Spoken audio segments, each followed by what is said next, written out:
Hello friends, welcome back to my channel. जैसे कि friends आप लोगों को थंबनेल से पता ही चल गया होगा कि आज का वीडियो किस टॉपिक पर होने वाला है। तो आज मैं आपको ज्योग्राफी के इंपॉर्टेंट टॉपिक्स बताने वाली हूँ। काफ़ी दिनों से कई लोग पूछ भी रहे थे, ठीक है, तो मैंने सोचा आज इस पर वीडियो बनाया जाए। तो बिना समय गवाए आते हैं अपने टॉपिक पर। तो देखिए फ्रेंड्स, ज्योग्राफी में पढ़ने के लिए बहुत कुछ है।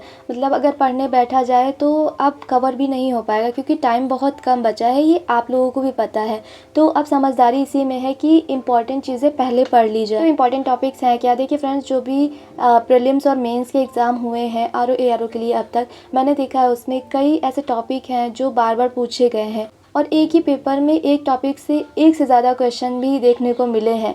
ठीक है, तो जैसे अगर बात की जाए इंपॉर्टेंट टॉपिक्स की, तो एग्रीकल्चर से बहुत ज़्यादा क्वेश्चन पूछे गए हैं, मिनरल से बहुत ज़्यादा क्वेश्चन आए हैं, और साथ में ही बहुउद्देशीय नदी घाटी परियोजनाओं से, और इसी तरह से नदियों से, जैसे कि कौन सी नदी किस राज्य में प्रवाहित होती है, उसकी दिशा क्या है, उसकी लंबाई कितनी है, कैचमेंट एरिया कितना है, ठीक है, और रिसर्च इंस्टीट्यूट हो गए।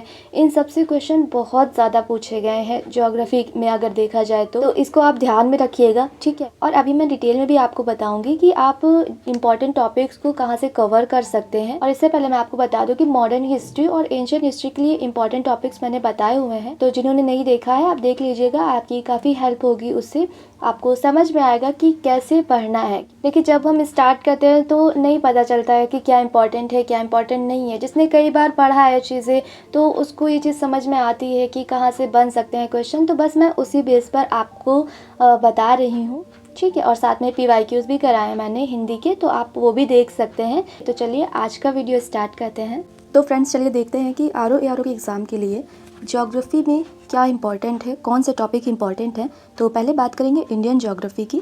तो इसमें देखते हैं, बेसिक से स्टार्ट करेंगे, जो कि एग्ज़ाम के पॉइंट ऑफ व्यू से भी इम्पॉर्टेंट है। ऐसा नहीं कि बेसिक में कुछ भी पढ़ना है, नहीं। अगर हम ज्योग्राफी को इंडिया के पर्सपेक्टिव में देखें तो उसमें हमें भारत का क्षेत्रफल पढ़ना है। बस नॉर्मल एक आइडिया लेना है कि कितना है, क्या है, तटीय क्षेत्रफल कितना है, स्थलीय क्षेत्रफल कितना है, और अक्षांशीय विस्तार कितना है, ठीक है, देशांतर विस्तार कितना है, कर्क रेखा पर कौन कौन से राज्य स्थित है, कहाँ से कर्क रेखा गुजरती है, और मानक समय रेखा कहाँ से गुजरती है। सीमावर्ती देश देखना है कि भारत के पड़ोसी देश कौन कौन से हैं और कौन से राज्य उनसे सीमा बनाते हैं, और किस देश के साथ सबसे लंबी सीमा है, किस देश के साथ सबसे छोटी सीमा रेखा है। ये सारे पॉइंट इसमें देखने हैं जो कि इम्पॉर्टेंट भी हैं। अब सेकेंड टॉपिक देखते हैं, भौतिक विभाजन। देखिए भारत जो है वो भौतिक विविधता से परिपूर्ण देश है, ठीक है। इसमें काफ़ी अधिक भौतिक विविधताएं पाई जाती हैं, पर्वत से लेकर के पठार, मैदान, सारी चीज़ें यहाँ पर पाई जाती हैं। तो वो भी एक इम्पॉर्टेंट टॉपिक है। तो इसमें से हमें क्या देखना है, जो भी प्राकृतिक प्रदेश हैं, मैदान, पठार, पर्वत, तटीय क्षेत्र, इसमें पश्चिमी तट, पूर्वीय तट, ठीक है, ये सारी चीज़ें देखनी है। और साथ में ही द्वीप समूह कौन से, जैसे लक्षद्वीप हो गया, अंडमान निकोबार हो गया, इसमें जो भी 8 डिग्री चैनल, 9 डिग्री चैनल और 10 डिग्री चैनल से डिवाइड हैं क्षेत्र, वो देखना है। सेमिनिकाय, मालदीव, लक्षद्वीप, ये भी 8 डिग्री 9 डिग्री चैनल से डिवाइडेड है। तो इसमें डिफरेंस देख लेना है कि कौन सा चैनल किन के बीच से निकलता है। घाटियाँ, वैलीज देखना है, पासेस देखना है, हिमनद देखना है कि कौन सा हिमनद बड़ा है, सियाचिन हो गया, बियाफो हो गया, ये सारे हिमनद हैं, इंपॉर्टेंट हैं। इसी तरह से पासेस, पीर पंजाल हो गया, नाथुला हो गया, हिमालय क्षेत्र में बहुत सारे पासेस हैं, उनका राज्य देख लेना है और उनके नाम देख लेना है। ये मैच द फॉलोइंग में आता है। और सबसे ज़्यादा इंपॉर्टेंट जनजातियाँ, ये टॉपिक बहुत ही ज़्यादा इंपॉर्टेंट है, कई बार पूछा गया है। इसमें आपको बस जनजातियों के नाम और वो किस राज्य में रहती हैं ये देखना है। अब इसके बाद मोस्ट इंपॉर्टेंट अपवाह क्षेत्र, ड्रेनेज सिस्टम में आपको देखना है उत्तरी भारत की नदियाँ, दक्षिणी भारत की नदियाँ और किन राज्यों से प्रवाहित होती हैं, इनका उद्गम स्थल कौन सा है, कहाँ डेल्टा बनाती हैं, किस दिशा में प्रवाहित होती हैं, इतना आपको देखना है। और फिर इसके बाद नदी किनारे स्थित शहर देखना है कि कौन सी नदी के किनारे कौन सा शहर स्थित है। इसी तरह से जलप्रपात यानी कि वाटरफॉल्स, ये किस राज्य में किस नदी पर स्थित है ये देखना है, इनके नाम और राज्य और नदी, ये 3 चीज़ इंपॉर्टेंट है। लेक्स देखनी है, कौन सी झील, और इसमें ये भी होता है कि मीठे पानी की झील, खारे पानी की झील कौन सबसे बड़ी है, कौन सबसे छोटी है, और किन राज्य में स्थित है ये झीलें। तो नाम के साथ ये सारी चीज़ें आपको देखनी है। फिर जलवायु में आपको क्या, मानसून देखना है कि भारत में मानसून किस तरफ से आता है, कितनी अवधि के लिए, कहाँ पर ज़्यादा वर्षा होती है, कहाँ पर कम होती है। फिर जो इंपॉर्टेंट टॉपिक है वो मिट्टी, सॉइल देखनी है, कौन से राज्य में कौन सी मिट्टी पाई जाती है, अगर कोई दूसरा नाम है, जैसे काली मिट्टी को रेगुर भी बोलते हैं, तो ये भी क्वेश्चन आया हुआ है। तो बस इस तरह से मोटी मोटी चीज़ें देख लेनी है। इसमें वन प्रकार देखना है। वन प्रकार में क्या कि कितने प्रकार के वन हैं, हिमालयी क्षेत्र में कौन से हैं, और पश्चिमी घाट पर कौन से वन पाए जाते हैं, और वनों की कुछ अगर प्रमुख फसलें हैं, कुछ उत्पाद हैं, वो भी देख लेना है। और इसी के साथ फॉरेस्ट सर्वे रिपोर्ट देख लेना है, FSR रिपोर्ट जिसको बोलते हैं, 2021 में आई थी ये। इसमें आपको पता चलेगा कि किस राज्य में वनों का कितना क्षेत्रफल है परसेंटेज में, ठीक है। इस रिपोर्ट के जो भी इंपॉर्टेंट फैक्ट है ये आपको देखना है। नेक्स्ट इंपॉर्टेंट टॉपिक बहुउद्देशीय नदी घाटी परियोजनाएं। ये देखना है कि किस नदी पर है और किन राज्य में है, जैसे कि भाखड़ा नांगल, नागा अर्जुन, रिहंद बांध परियोजना, ये सारी परियोजनाएं हैं ना, तो नदी और राज्य के नाम देखना है। फिर सबसे जो इंपॉर्टेंट है ज्योग्राफी में, अगर सबसे ज़्यादा कहीं से क्वेश्चन आते हैं तो वो है कृषि। इसको बहुत अच्छी तरह से देखना है कि कौन सी फसल किस प्रदेश में सबसे अधिक उत्पादित होती है, और कृषि से संबंधित जो भी अनुसंधान केंद्र हैं बहुत ही ज़्यादा इंपॉर्टेंट है, वो देखना है। तो सबसे ज़्यादा इंपॉर्टेंट यही है ज्योग्राफी में। मोस्ट ऑफ द क्वेश्चन इसी पार्ट से पूछे जाते हैं। फिर खनिज संसाधन, इसमें खनन क्षेत्र देखना है। नुआ मुंडी कान, कुद्रेमुख और खेतड़ी, ये सारे जो क्षेत्र हैं ये किन से संबंधित हैं, तांबे से या लोहे से या कोयले से, जैसे सिंगरौली हो गया, और ये किस राज्य में स्थित हैं, ये सारी चीज़ें देखनी है।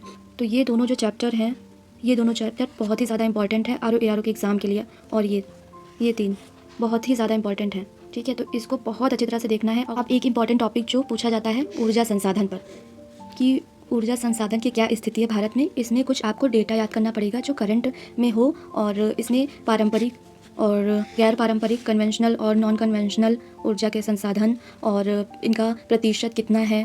ये भी पूछा जाता है कि भारत में पावर सबसे ज़्यादा कहाँ से प्राप्त की जाती है, तो थर्मल एनर्जी हो गई, रिन्यूएबल एनर्जी हो गई, और न्यूक्लियर एनर्जी हो गई, तो इनका परसेंटेज क्या है, ठीक है। विंड एनर्जी हो गई, तो ये बहुत ही ज़्यादा इंपॉर्टेंट है, इसको भी देखना है। उद्योग देखना है, इसमें कुछ जो बहुत इंपॉर्टेंट है वो मैंने लिख दिया है, जैसे सूती वस्त्र उद्योग हो गया, ऊनी वस्त्र उद्योग, रेशम, लौह इस्पात और चीनी। इसमें आपको देख लेना है भारत में सबसे पहले किस उद्योग को लगाया गया, ठीक है। सूती वस्त्र उद्योग सबसे पहले कहाँ लगाया गया, औद्योगिक क्षेत्र देख लेना है इसमें।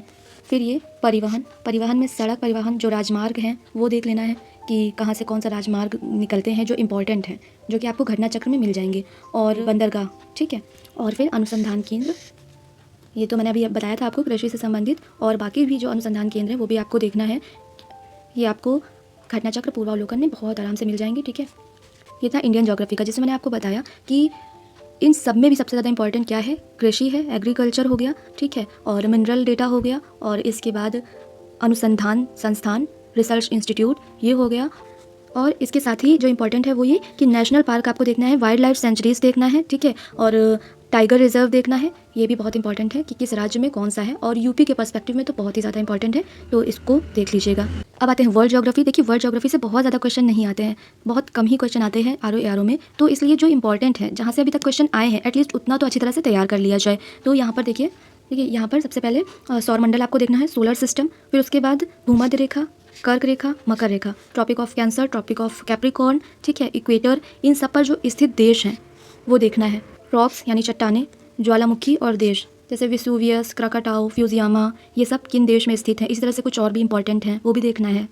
भूकंप, इसमें क्या इंपॉर्टेंट है, मोटे मोटे फैक्ट, जैसे एपी सेंटर क्या है, और भूकंप की जो तरंगें होती हैं इनमें इनकी गतियाँ कैसी होती हैं, कौन कौन सी होती हैं, P वेव्स होती हैं, SL, ये सारी वेव्स होती हैं, इनको थोड़ा सा देख लीजिएगा, और भूकंप प्रभावित क्षेत्र थोड़ा देख लीजिएगा, बस, ज़्यादा कुछ नहीं आता है। फिर कॉन्टिनेंट में क्या देखना है, देश देखना है कि कौन से तटीय देश हैं, स्थल से घिरे देश कौन से हैं, सबसे बड़ा देश कौन है, सबसे छोटा देश कौन है, ये सारी चीज़ें इसमें देखनी है, ज़्यादा कुछ नहीं। फिर पर्वत श्रेणियाँ और देश देख लेना है कि जैसे एंडीज़ हो गया है, पठार और देश देख लेना है कि कौन सा पठार किस देश में स्थित है। इसी तरह से वैलीज़ और देश देख लेना है, जैसे लॉरेन करके एक वैली है जो कि फ्रांस में स्थित है। ग्रास लैंड देखना है, पेम्पेरो हो गया, वेल्ड हो गया, डाउन्स हो गया, ये सब किन देशों में स्थित हैं, और कौन से उष्ण कटिबंधी हैं, कौन से शीतोष्ण हैं, ये देख लेना है। देश और राजधानी देख लेना है।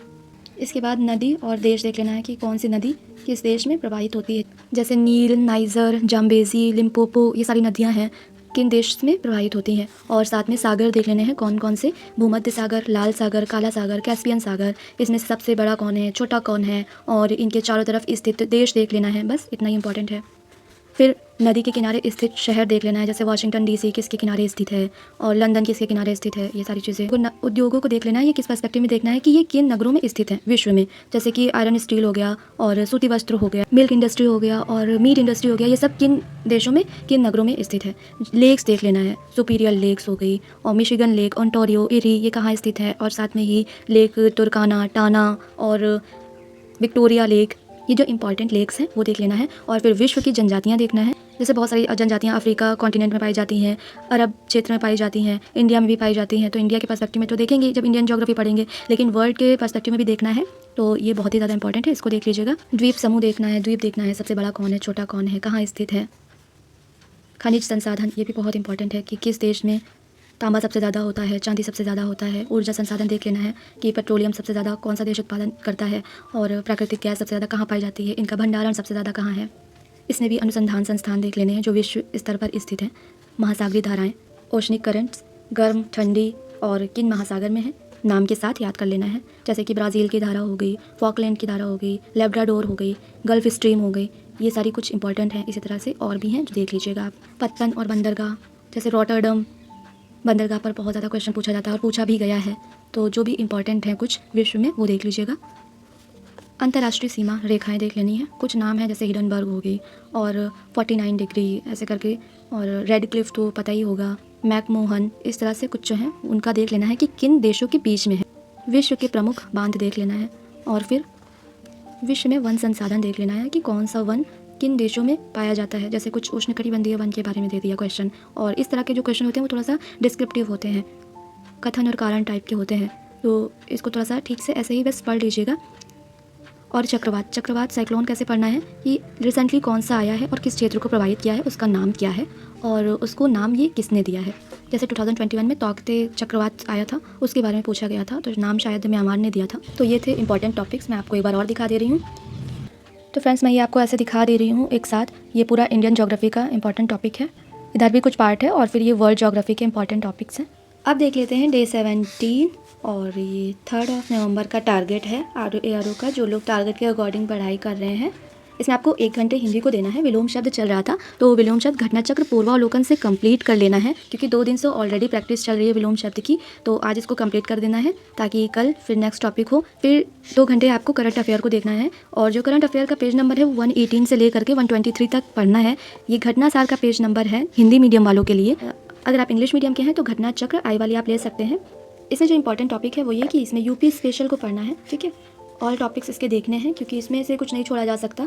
देखिए 5 बार आपको ज्योग्राफी को देना है, इंडियन ज्योग्राफी चल रही है, ल्यूसेंट से अभी आपको देख लेने हैं ये टॉपिक। बहुउद्देशीय नदी घाटी परियोजना अभी हमने देखा भी है कि कितना इंपॉर्टेंट है, और नदी और स्थित शहर, वन्यजीव अभयारण्य, राष्ट्रीय पार्क, बाघ अभयारण्य, भारतीय जनजातियाँ, ठीक है। ये सारे इंपॉर्टेंट टॉपिक हैं, इनको अच्छी तरह से देख लीजिएगा।